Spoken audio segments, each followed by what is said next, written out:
Dermaplane, you know what? It's so funny. I just had this conversation with actually Julie and from Circadia, dropping jewels, and talking about a lot of the technique that we see online. And you guys all know dermaplaning is like my lifeline. It is my niche. I am so insanely passionate. If you know, I'm not going to bore you, but if anyone wants to know about my story and why I'm so insanely passionate about this treatment, Lori Crete interviewed me on her podcast, and we were talking about essentially the conception of being the dermaplane.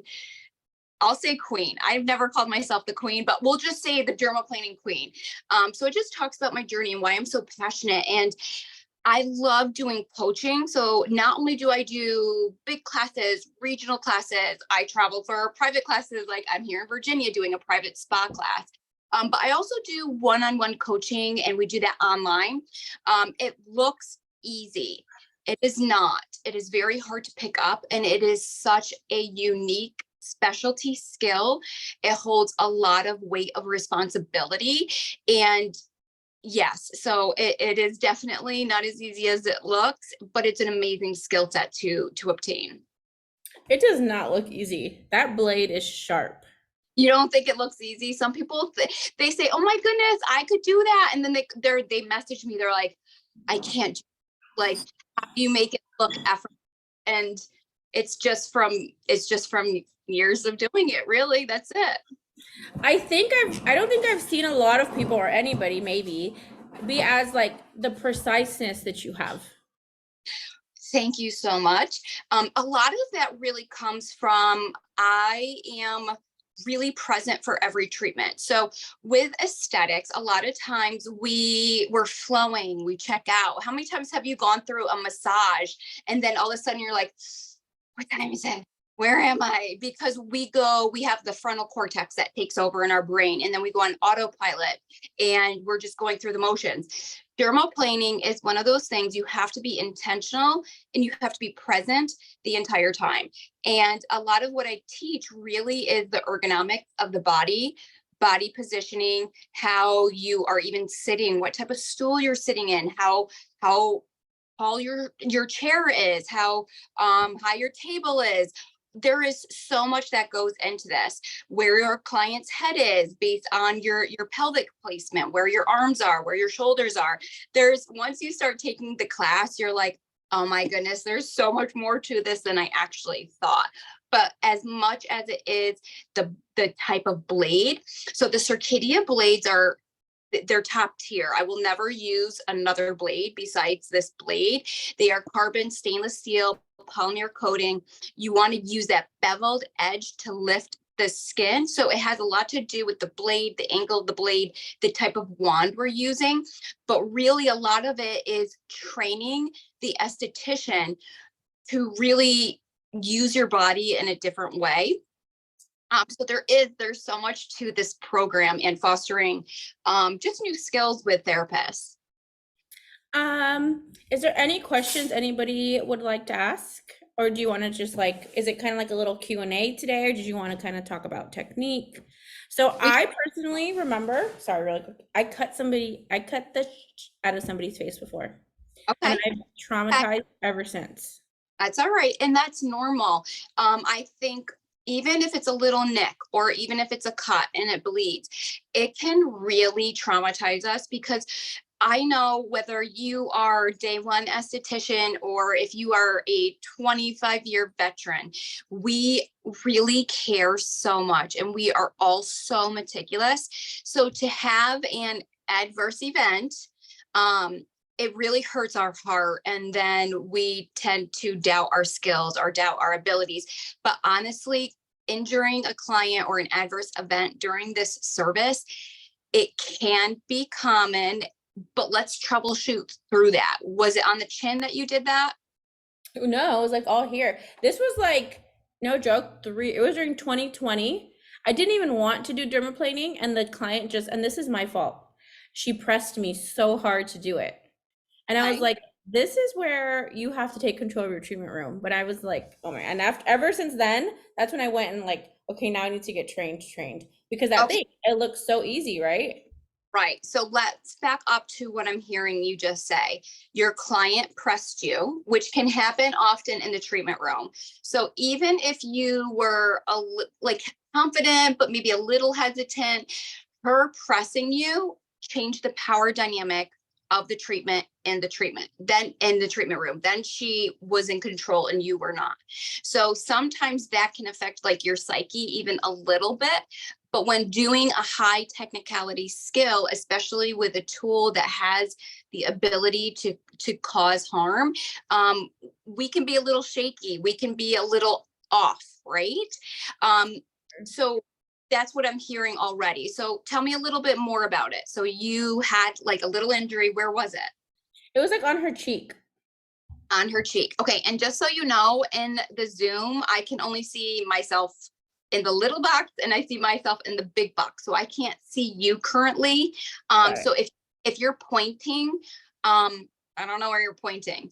So if it's on, spotlight for everybody. it's okay. If it were on the cheek, do you mind me asking, do you remember where you were positioned on the table and which cheek, right or left? Maybe the left, and I was like right behind her.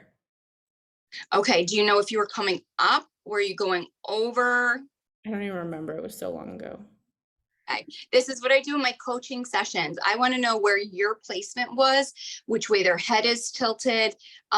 Are you left-handed? Are you right-handed? Which type of table do you have? If you don't have a hydraulic table and you're working on a massage table, sometimes it can be a little more difficult depending on if your stool has the ability to really raise and drop the way you need it to. There is just, I mean, you know now, there's a lot that goes into it. But having this conversation gives people the container and a safe space to say, oh my gosh, wait a minute, I did that too. I need help. Or I felt awful. And what did you do? So what I would first say is you'll stop the service, put a little pressure on that with a non-woven 4x4 gauze, meaning we're not using gauze because it's a little too rough in the texture, but the non-woven soft gauze, we will put pressure on the wound, okay? Was it more of an approximated cut or was it more of an abrasion? I think it was an abrasion because we couldn't even see it till after she left. Then it was your angle. So abrasions occur if the angle is too high. So if you can picture with holding the blade, I've got like my little notebook over here. So if this is the blade, this is kind of like a 45-degree angle, okay? And this is where the bevel will pick up the epithelial cells. If you are too high though, it can cause abrasions. But you'd be surprised, the cheeks are actually very common to cause abrasions. What tends to happen, no matter where you're seated on the table, so if you're above, if you're to the right, to the left, if you are not acclimating with the angles of the face.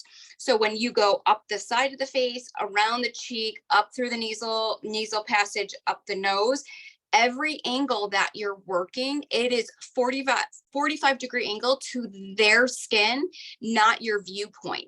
Because no matter where you are standing, you're going to have a different viewpoint.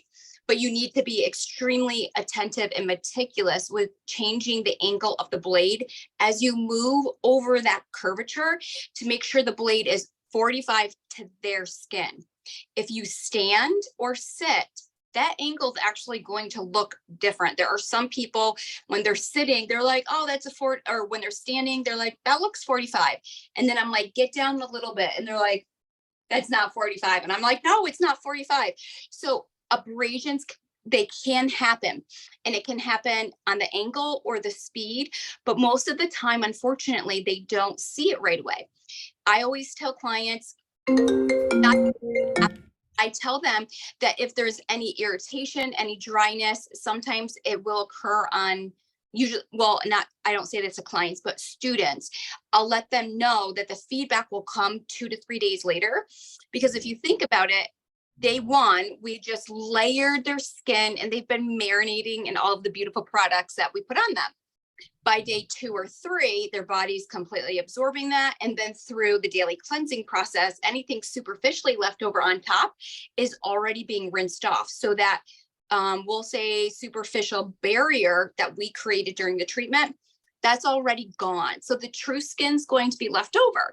And day 2, day 3, we had maturation and proliferation during wound healing. Even during a normal great exfoliation, you still go through maturation, proliferation.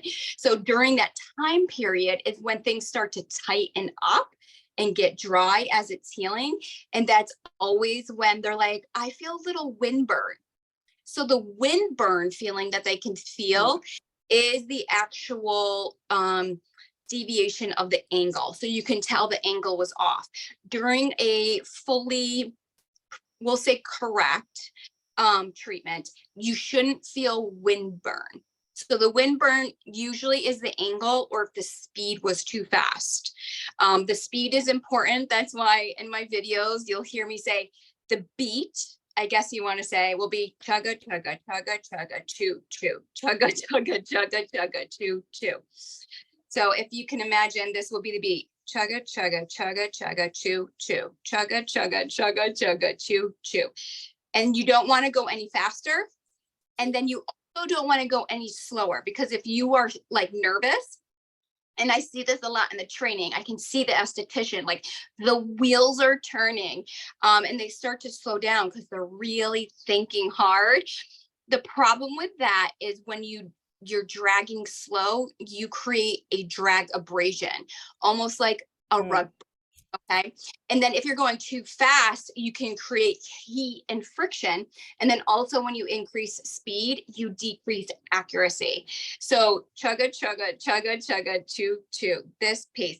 And then also I probably should preference that when I was creating this program, my son was 2 and he loved Chuggington. So for some reason, I just have a lot of Thomas the Train references and it stuck with me. So chugga, chugga, chugga, chugga, chew, chew. And then to mitigate that, I always let clients know, even if it's a wax that goes wrong, if it's anything, I always let my clients know, you're not going to hurt my feelings.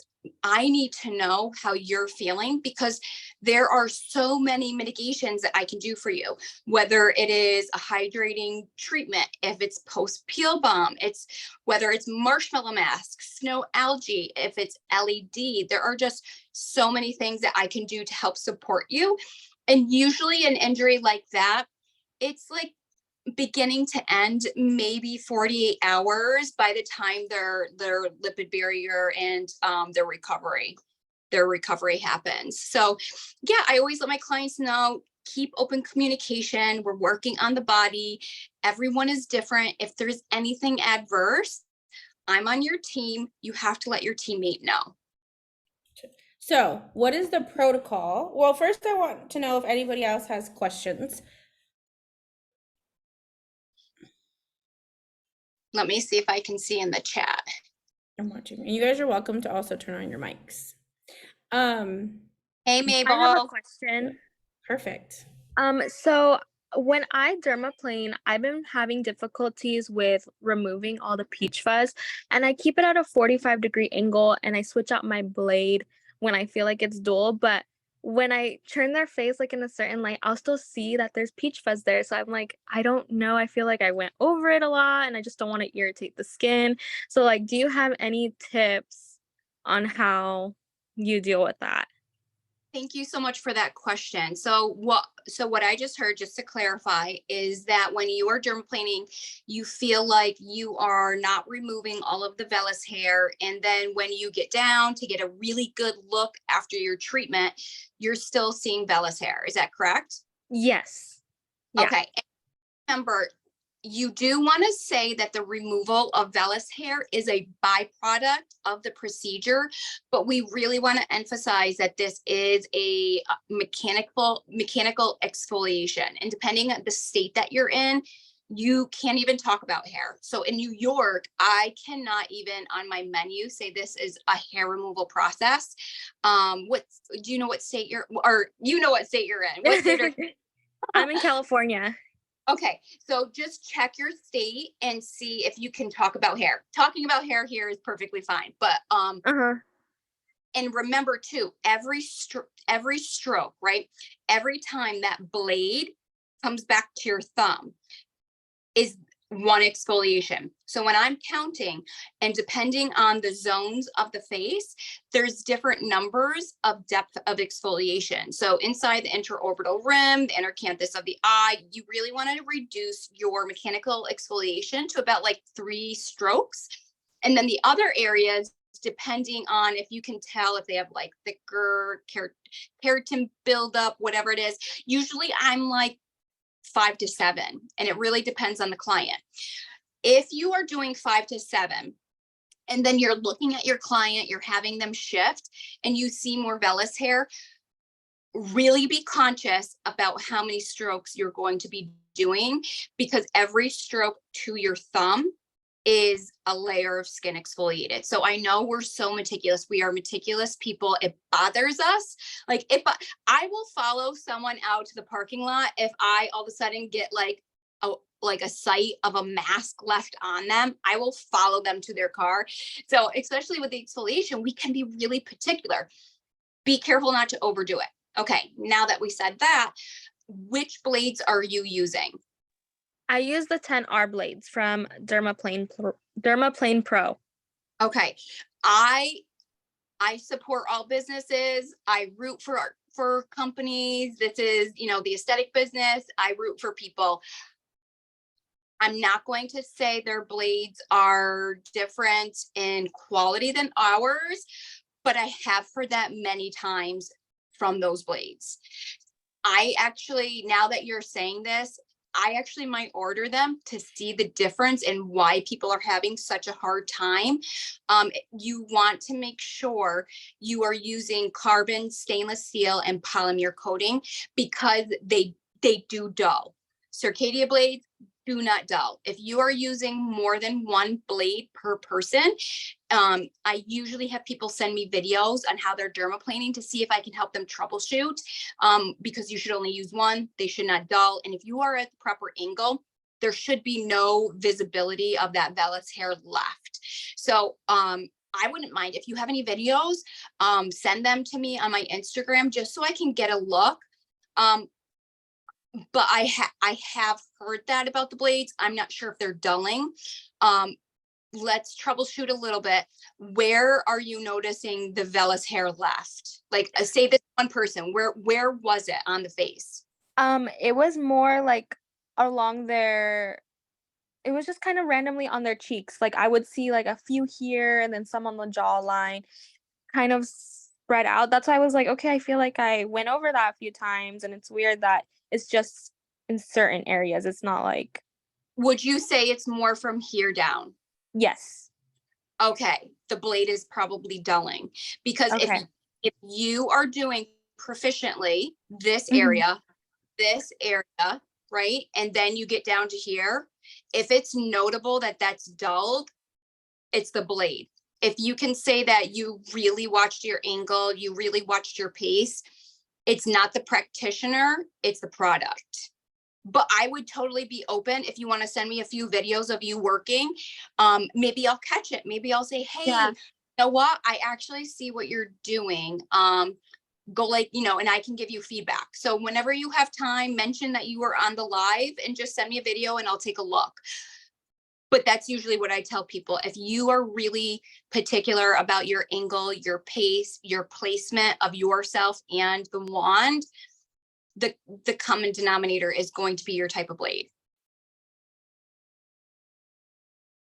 Does that sound like that could, Yes. does that Yeah. resonate? Thank you so much. What is your Instagram?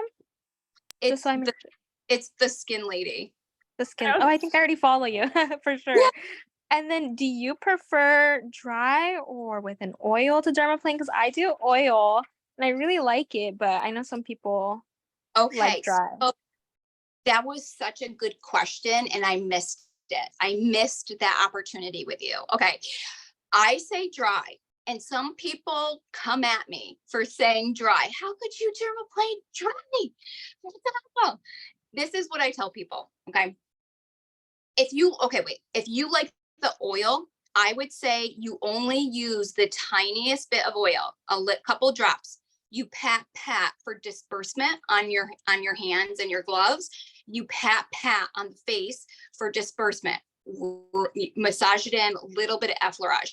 You should not see any a high quantity of sheathness, right? The amount of oil going on is only to have the skin have a little bit more give, right? So I have eczema. I am always extremely dry, dehydrated. So a lot of times my skin doesn't have give. I would be the type of client, I might use a little bit of that oil for disbursement. If you are dermaplaning and you have a little pool of oil coming with your strokes, that is excessive. That is absolutely not why we're using oil dermaplaning. Okay, so why I like dry. And I would go on to Lori Crete's podcast and look up Sonia Altamura and my story, so you'll understand why I like dry. I'll give you the short of it. I was in a severe car accident 6 years into my aesthetics career. I ended up with injured rotator cuffs. I ended up with peripheral neuropathy, numbness in my hands, a cervical spinal injury, brain injury. It was bad. When I went back to work and I started dermaplaning, because of those injuries, it was almost like spidey senses. I could hear everything differently. And I know that sounds weird, but when you have a brain injury, a lot of people get what's called hyperacoustia. And it has to do with like the crystals in your ears and your bones in your ears and how they tighten up when they're healing. It's different. But when I was dermaplaning, I could hear the skin coming off differently with the dry application. And then also with the stainless steel wand, I could feel the vibration going up my arms. And anyone that has had nerve damage or peripheral neuropathy, they know exactly what I'm talking about. We just feel the vibrational changes a lot different. So when I dry dermaplane, I'm looking for all those signs. So when I'm working, I'm listening and I'm hearing the difference in how the dry skin feels being lifted. And then I'm also feeling the vibrational changes through my hand with the stainless steel wand. I do not recommend ever using the disposable with the blue handle because it is plastic and it's a hollowed plastic with the blade on the end. One, I think it's a tremendous amount of waste. It's a lot of plastic waste, but then also you don't get that vibrational feedback. So when I do my coaching calls and I have clients that have hurt somebody and they're like, I never want to do this again. Can you please help support me and help me change what I've done? A lot of times it's the disposable wands. When estheticians use the disposables, because you can't feel the weight and you can't feel the changes in the skin, what happens is the practitioner tends to have a tighter grip and they tend to use more pressure because there's no frame of reference to how deep you're exfoliating. You can't feel it.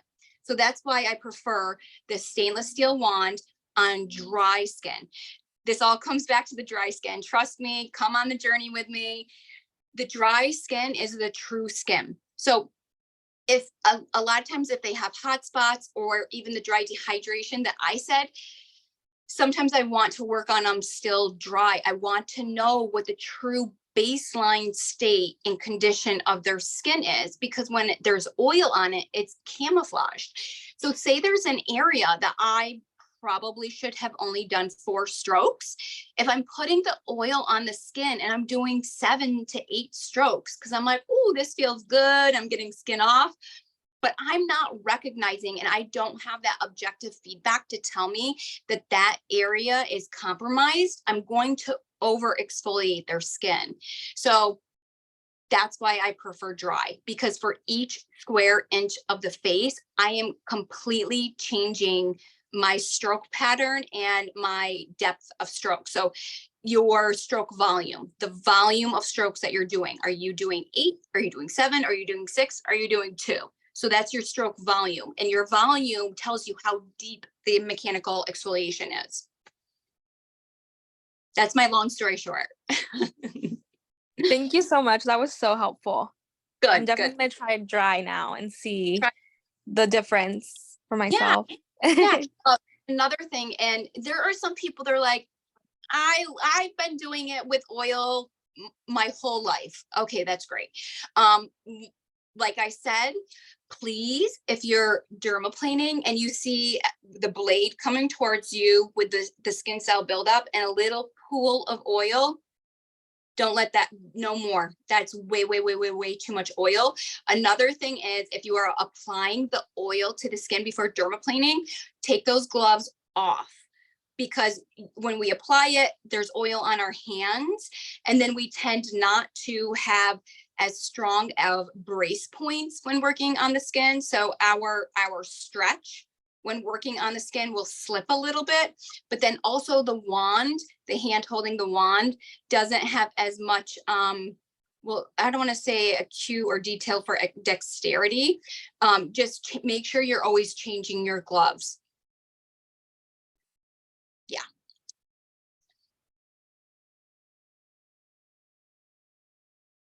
Does that help? Yes, thank you so much. You got it. All right. Any other questions? Don't be shy. Are you guys using enzymes after? Are you putting on any type of gel-based peels? Are you doing any oxygen treatments, LED treatments?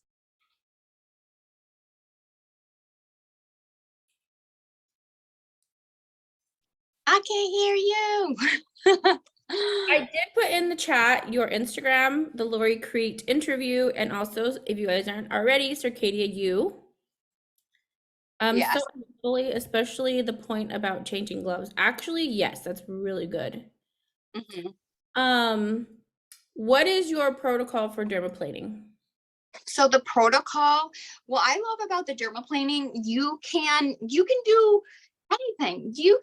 I have some clients, they're like, Sonia, what can you do in 15 minutes? And I'm like, sit down. So I am doing one cleanse with the lipid replacing. It depends on if they have makeup on. If they have makeup on, I'll do the vitamin veil oil cleanse to remove the makeup without stripping the barrier. And then I'm going to do the lipid replacing cleanser, which is a great foaming surfactant, but it's not going to strip the skin. Again, we want the skin at a natural state. I want to see what that is. That's also why in the program, I do not use alcohol, acetone. We don't use anything to strip the skin or to degrease. Yes, that's what we used to call it. We used to call it degreasing. We don't want to degrease because I don't want to strip the lower layers of any of the moisture level. So I'm just doing a double cleanse. I'm dermaplaning. My dermaplaning, I can get down, I think I've done one in 8 minutes. I mean, I try not to work that fast. It's not a race. We want to make sure this is done safely. We want to keep the skin intact and we want to have great results, but I can do one in 8 minutes. And then finishing products, vitamin C reversal, emergency eye, depending on the state of their skin, I can put some, I mean, whatever the finishing products are that you want, and moisturizer and light day sunscreen, and then they're out the door. Or I have a facial that is a 90-minute dermaplane facial where I am dermaplaning. I am doing a gel-based lactic acid peel. I'm doing a 25-minute firming peptide mask application. And then while that's on, I'm doing dry brushing to aid in lymphatic drainage and a hand treatment. And you can really make it whatever you want. My suggestion is to know your clients and make sure you're building your clients up to those advanced treatments. So whenever I get a new client in or a client that is not experienced with advanced facial procedures, they always start with a dermaplane. And then my go-to is the caviar lime enzyme mask from Circadia. It is such a light giving anti-inflammatory, antioxidant exfoliation. So I'll put that on after. I like that because I call it almost like my it's like the Pac-Man will continue to eat away at the dead skin cells and debris, but leaving the healthy tissue. So it's almost like my finishing polish after a dermaplane. And I will always do the enzymatic because we don't want to do a mechanical and mechanical.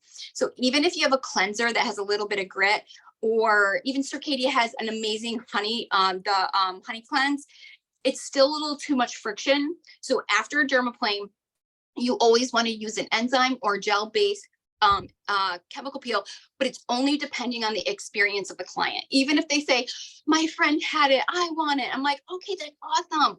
We're going to book that for your next appointment. So we need to get a baseline of how they're going to respond, because I can dermaplane, I can show videos of dermaplaning. Their skin looks like a glazed donut. It looks amazing. It's extremely deceiving how strong the treatment is until you have it done. It is very strong. So we want to make sure we're not layering too much too soon without conditioning their skin and then building up their barrier. So there's so many options. I also do regenerate with that. You can use microcurrent pushing in product. That's my favorite. If you want to do micro channeling, I dermaplane first. You can put on some numbing cream, and then you can do your nano needling right on top of that. Well, you want to remove your numbing cream, but it's depending on the protocol of your device. You always remove the numbing cream, and then you can do your micro channeling on top of it. So it really is a very diverse service to apply for your clients. That was a mouthful. So yes, there's a lot. But if you want, you can go to the Circadia Education Forum on Facebook or circadiau.com, and we list all the protocols that you could do with the dermaplaning. There's, I think we have like 5. We have a handful of different facials you can do up there with the dermaplaning. And even if you're not using Circadia, I'm sure you can find a. Just be careful with substitutes, because you want to be careful with the pH. But you can put this into almost any protocol. To steam or not to steam after dermaplaning? To steam or not to steam? That is the question.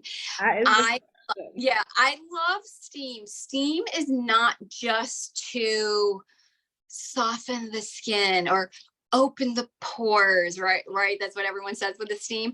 To me, steam can be a very therapeutic experience for clients. The heat, the moisture, the breathing with the moist heat. So it can actually be therapeutic. So I always recommend everything you do in the treatment room with the dermaplaning is according to your client's skin type. So if their skin type, if you wouldn't put steam on that client to begin with, because if they're rosacea clients, they're really red, irritated. Some clients have, they're so reactive, like even a hot towel on them, they just flare up, and the client is usually like, oh, I'm fine, this is normal. This is normal, I just react like that.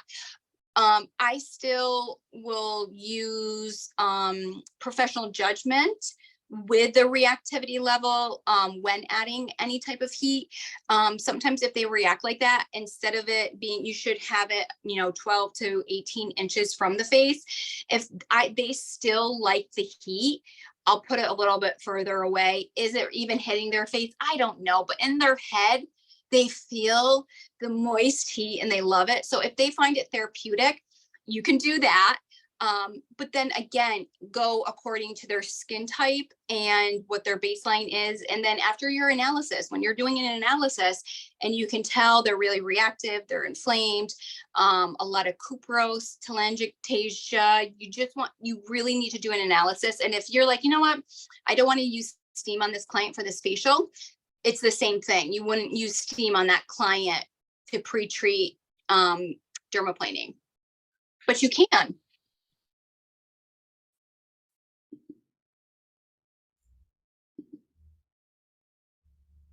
I always see that question a lot. They're like, can we steam after we dermaplane? The blades. What other questions? Do you guys have any more questions? So we went over oil versus dry, the type of blades, the pre-treating, the different protocol. I mean, the protocols are infinite. The protocol is infinite. You can do just about anything. Again, you have to use your clinical judgment. You need to know what your clients are pre-treating with, what their home care is, to really use that judgment to see if they're ready for dermaplaning, and then also adding on to that. Would you do minimal extractions or as needed for your client after dermaplaning service? Totally normal. Do normal extractions. The issue with an advanced exfoliation and extractions is typically the cotton. A lot of people don't think of that. So if you are using Q-tips, if you're using Q-tips, or if you're using the non-woven 4x4 gauze, I actually prefer that. It is more about the friction. So I use functional mist. So Circadia's toners, they're called functional mist. All of Circadia is pH balanced, so you don't actually have to alter the pH or bring the pH up after a treatment. So I always mist my cotton or my Q-tips with the functional mist, right? So it has some giving properties, not super saturated, but there's a little something on there, right? There's a little, even the aloe calendula, that has a lot of calming properties. So I will extract with my cotton slightly moistened, because what happens when you're using dry tissue, you can give someone friction burn just from extracting. So if you do a mechanical exfoliation and then you go at it with extractions, and your client, again, day 2, day 3 is like, oh my goodness, I was so raw all through here. It's not the exfoliation, it's the friction that you use to get out those extractions. But you already did a deep manual exfoliation, and then the dry cotton on top of that was almost, again, like a friction burn. So lightly moisten your cotton, whether it's the Q-tips, whether it's a 4x4 non-woven gauze, and do your extractions that way. And see if your clients that are typically more sensitive or reactive or have issues after the facial, see if that actually discontinues. I would say it usually does. There are some times where you need to go in there. You need to go in there. You need to get at that. Sometimes what I do after the dermaplane, I will actually let them marinate for a little while with the marshmallow mask on their skin, just to help hydrate their skin. So that when I'm extracting, I'm not working over tight, dry, dehydrated skin. And then those dry blackheads are like blocked in there and being held hostage. You know, when they're like so hard to get out and the skin is tight, hydrate the skin, let it marinate for a few moments, and then go in and do the extractions. And I guarantee their outcome and their feedback will be different. But you can absolutely do your normal extractions with the dermaplaning. That's a great tip. Yes, it is. You know how I got it? Trial and error. After a while, I'm like, why does everyone have friction? Because I like to do extractions. I'm like, why is everyone all rough? And I'm from upstate New York. So if you are having treatments between October and January, March, April, because it's so cold and dry up there, if you don't question even those little steps, something as little as putting toner or a functional mist on your cotton, it might go over your head. It just might, you know, if someone didn't tell you. And then, like I just did, it makes sense. It's friction burn after an exfoliation. So just hydrate the skin, and the clients tend to do completely fine. I am saving this, and it's already Being recorded. and recorded, and I will also put it on the YouTube. Somebody asked, what's your pattern for dermaplaning? Like your pattern? Okay, so can you clarify? Are you asking, do I work in zones? Do I work? Is that the question? Yeah. Okay, hold on a second. I'll show you.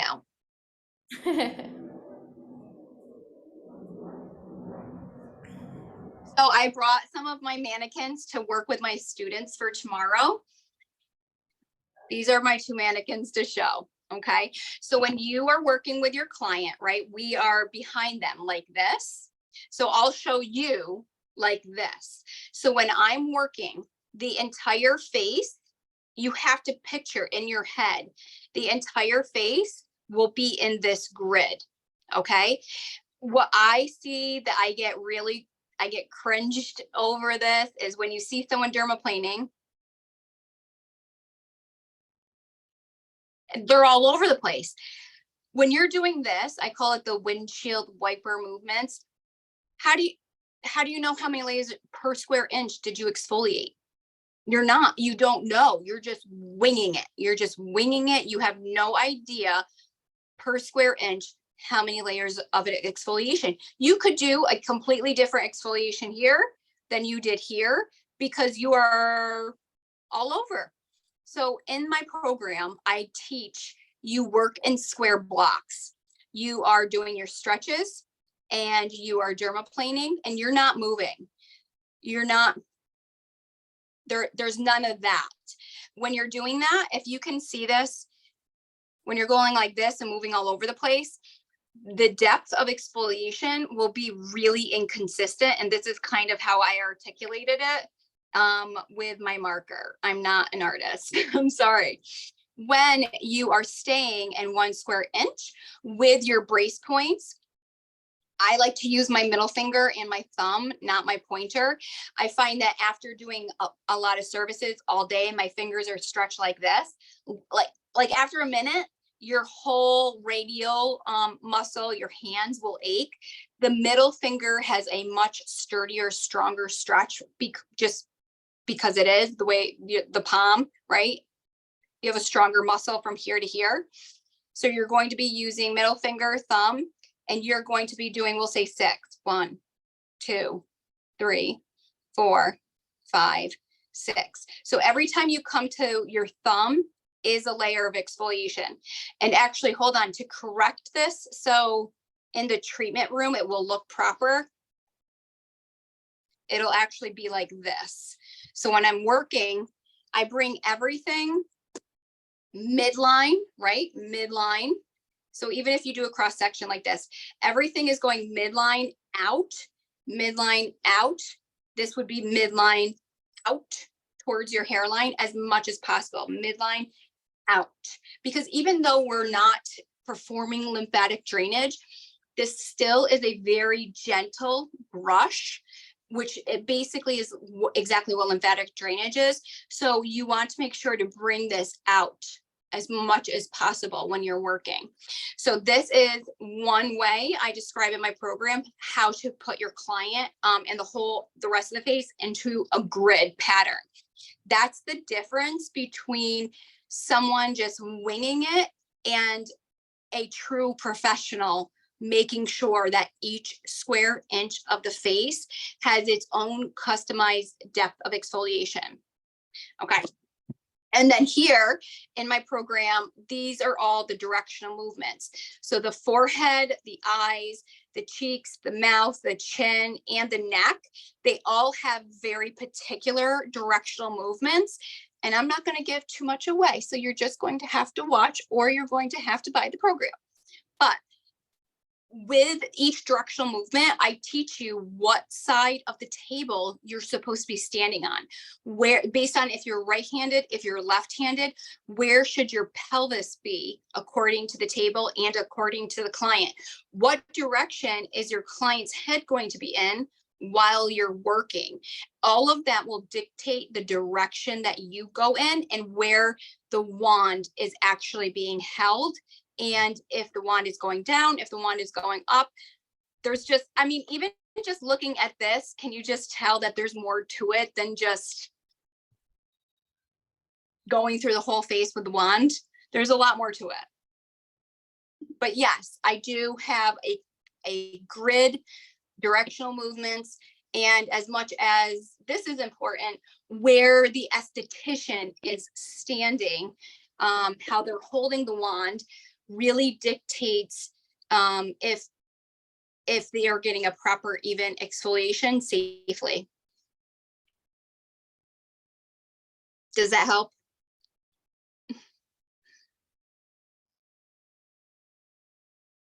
I can't hear anyone. I was waiting for them. I think that was a great.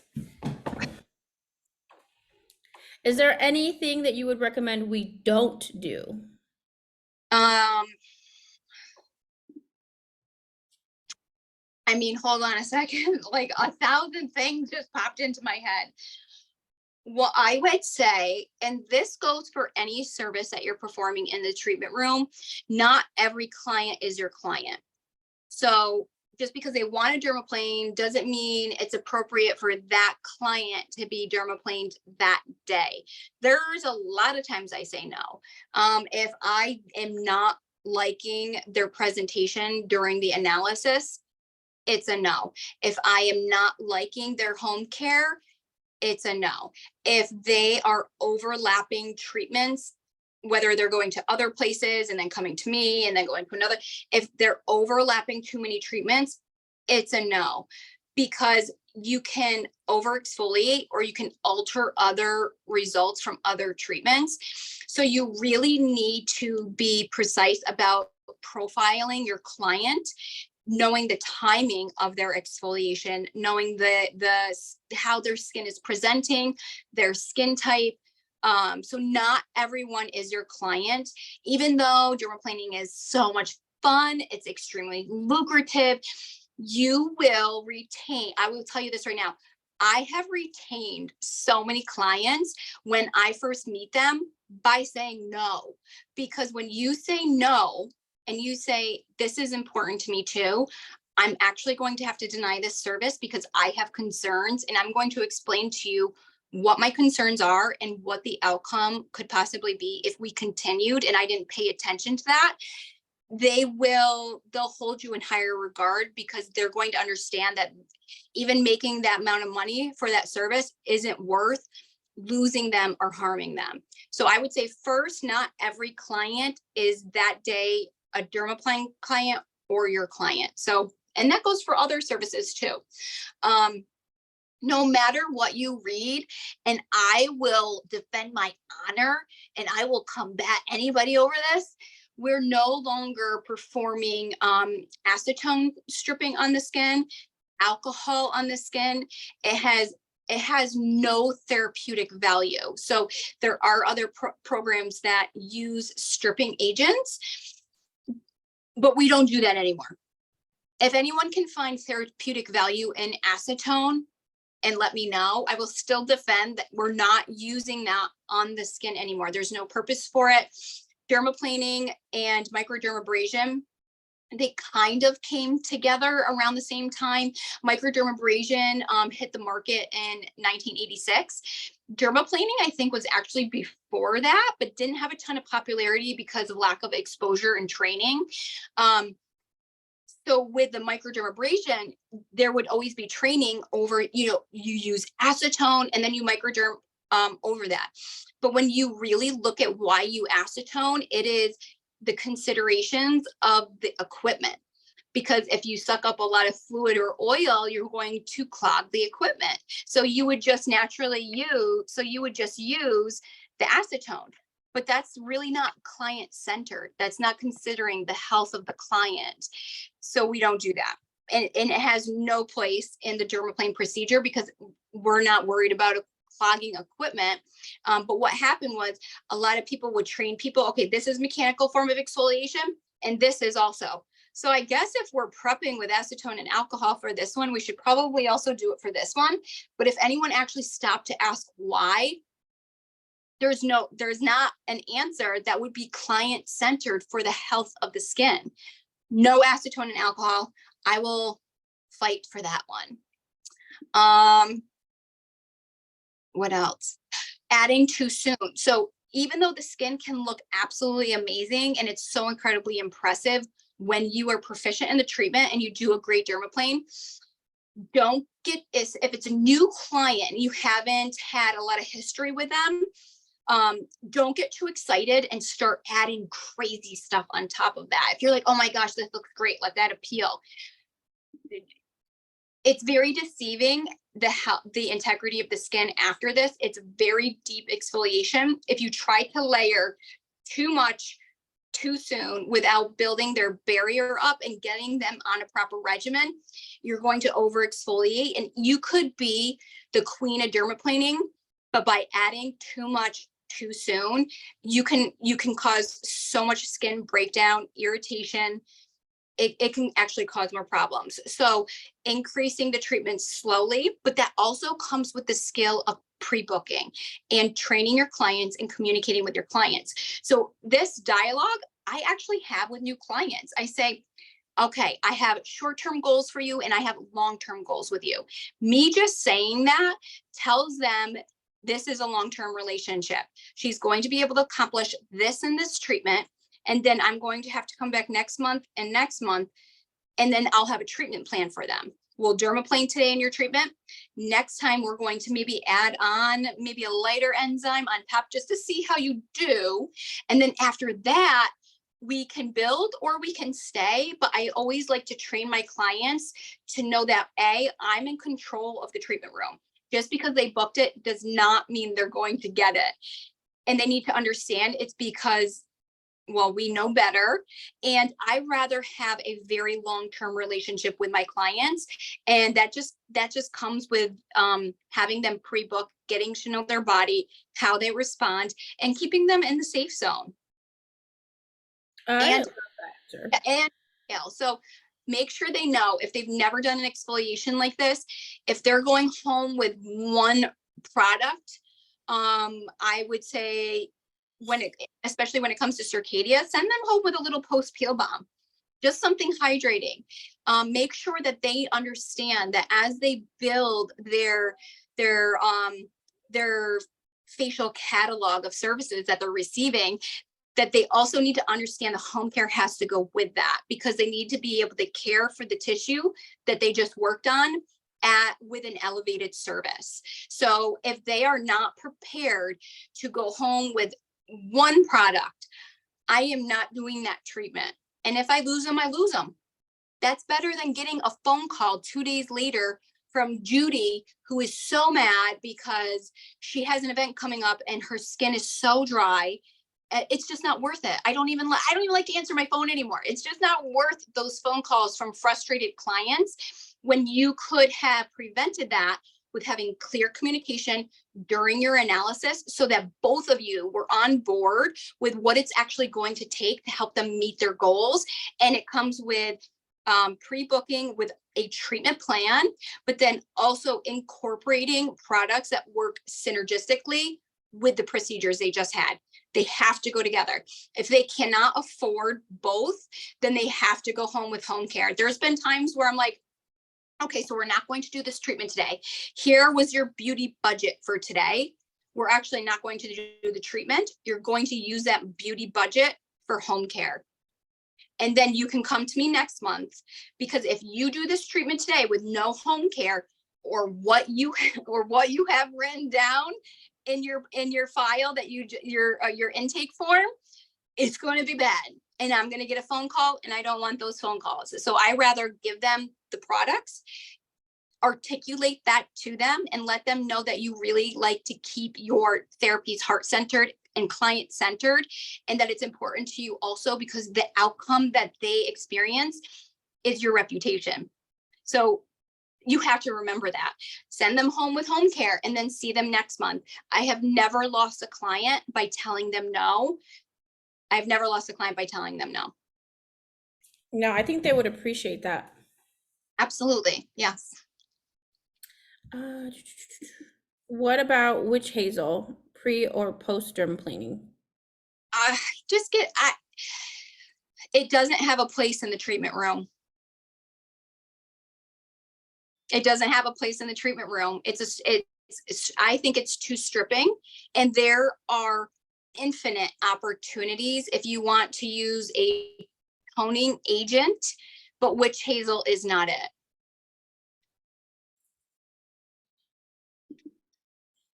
The end. That's it. That's Yeah. all I need. Yeah. Hazel, there's no, if it's in somebody's cabinet at home, I mean, you can fill a bowl with it if you want, if you get a sprained ankle, and you can soak your foot in that bowl of witch hazel to help with inflammation. But as far as therapeutic value in the treatment room, no, that's outdated. There's just way too many options. I would say the functional mist from, again, I love Circadia. Their functional mist would be, we'll say, a substitute for that, but it has a lot more antioxidant support, peptides.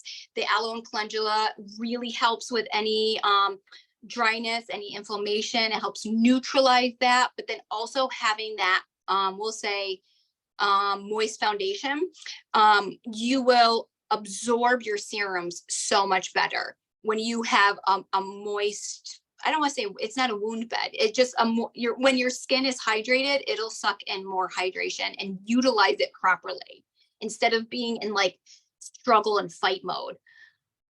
So I'm dry dehydrated. My skin is always in struggle and fight mode. That's just my biology. I don't even think I have oil glands, but yeah, so I don't want to hurt your feelings. I'm sure that was a really great question. Get rid of the witch hazel. Oh, this is we do call this the money making esthetician. How much do you charge? Okay, so I think I'm charging $140. So I wrote down some numbers for you guys to help you understand. In my practice, I don't even do a facial without dermaplaning anymore. It's kind of, obviously it's what I'm known for, but for me, I don't even want to do a facial without it anymore. So my clients know that if they're coming in, they're getting a dermaplane. So if you're not dermaplaning, or if you just started dermaplaning, say you like to do microdermabrasion, right? I'm not a fan of microdermabrasion. I'm not going to poo-poo you for doing microdermabrasion or ask what machine you're using. It's not for me. I don't like negative pressure and drag on the skin. I don't like negative pressure, the suck, right? I don't like that with a dragging action. I don't like the diamond tip because, again, it's the negative pressure, and the exfoliation is literally depicted on dragging it across the face. It's not for me. I'm sure some of you love it. We'll keep it there. So if you are doing microdermabrasion and you want to implement the dermaplaning, I say price it the same, because I'd say price it the same. Definitely don't price it underneath, because it is as strong or stronger than a microdermabrasion. I don't care if you're using aluminum oxide crystal, sodium bicarbonate, or diamond tip, or hydrobrasion.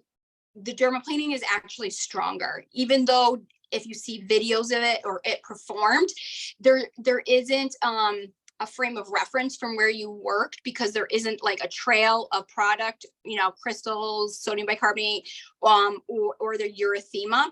So there isn't a frame of reference. So it just looks glowy and amazing. So some people might say, oh, maybe it's not as strong. Okay. Price it the same. That way also, if your client is in a package, you can just pluck out what they have in their package for the microdermabrasion, and then place back in the dermaplane. You can start at 120. That would be a great place to start. And just for an idea, say you did 3 facials a day. Say you have 6 facials on your books, which I don't do that anymore. I'm old. I've been practicing too long. I can't do that many facials. But say you had 6 on your book that day, or 5, and 3 of your clients said yes to dermaplaning and they love it. Those 3 facials at 120 as an add-on, that's $360 extra a day. And then that turns into $1,440 a week. So if your practice is busy, if you're a spa owner and your practice is busy, it doesn't even have to be one practitioner. If you add 3 dermaplanes a day, by the end of the week, that's $1,440 extra. Now, if you did, say, 6 dermaplanes a week, right, at 120, 6 dermaplanes a week, that's $720. Now, even if you only did 6, right, because that's a really good goal, At the end of the month, that's $2,880 extra a month by only doing 6 of them a week. And it costs you $2.50 to perform. We're forgetting that part. It only costs you $2.50 to perform. I don't even have a microdermabrasion machine. I haven't even done it, and it's been a long time. It might be 11 years I haven't done it. And I've been practicing, this May will be 19 years. I don't even use it. And if you look at the price of some of these big pieces of equipment, but you can get the same or better result with just the blade, and then adding on therapeutic value with your facial procedures, it's a no-brainer. It really is a no-brainer. That's a lot of money.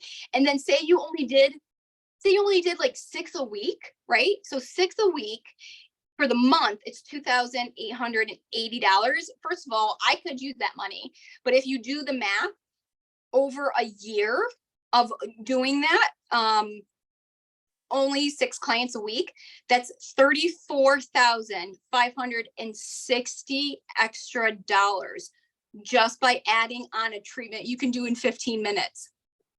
You can do it in 15 minutes. So when you are thinking of modalities to add to your roster, right? I'm at the age, okay, I gotta, so next week I turn 40. I don't want to talk about it, but I kind of want to talk about it. And I've been practicing a really long time. So for me, everything I add, every service I add to my roster in my spa, I have to think, is this laborious on my body? Okay, because let's face it, we have a shelf life. We have a shelf life. You don't have to raise your hand because quite frankly, I can't see it.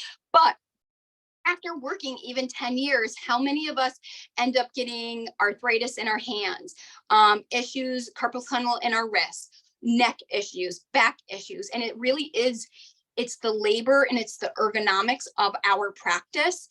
So we really need to think smart about our profits. And sometimes those profits really include, how is our body profiting by the services that we're providing?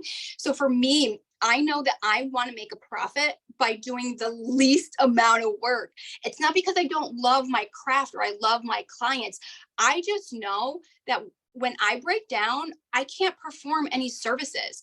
And that's really what I learned from my car accident. My car accident changed my whole life in so many ways. But I decided, and I knew, I will not go to work if I am not making at least $200 per service, because, and you'll hear it if you could look on the podcast, but for me to get to work, for me to perform the work, I was in so much pain that I just told myself, okay, the days of giving away everything, it's over. It's over. I was going to actually change careers if I didn't change the way I was practicing. It was going to be over. So I had to think smarter and I had to get skilled. And that's why I'm obsessed with dermaplaning, because I was really able to do services that protected my body, but doubled and even tripled my profits. And again, it only costs $250 per blade to perform. So if you're doing a full Circadia facial, again, because that's my practice, those are my partners, that's what I believe in. With the blade and with just about all the facials, it costs a little over $11 to perform that service with the Dermaplane. Those are amazing margins. Right now, my services are around $240, $260. I'm not in the city, by the way. I'm in upstate New York. So I'm as close to Canada as I am New York City. So my prices are a little bit higher, but again, I've been practicing a long time, but they're not crazy.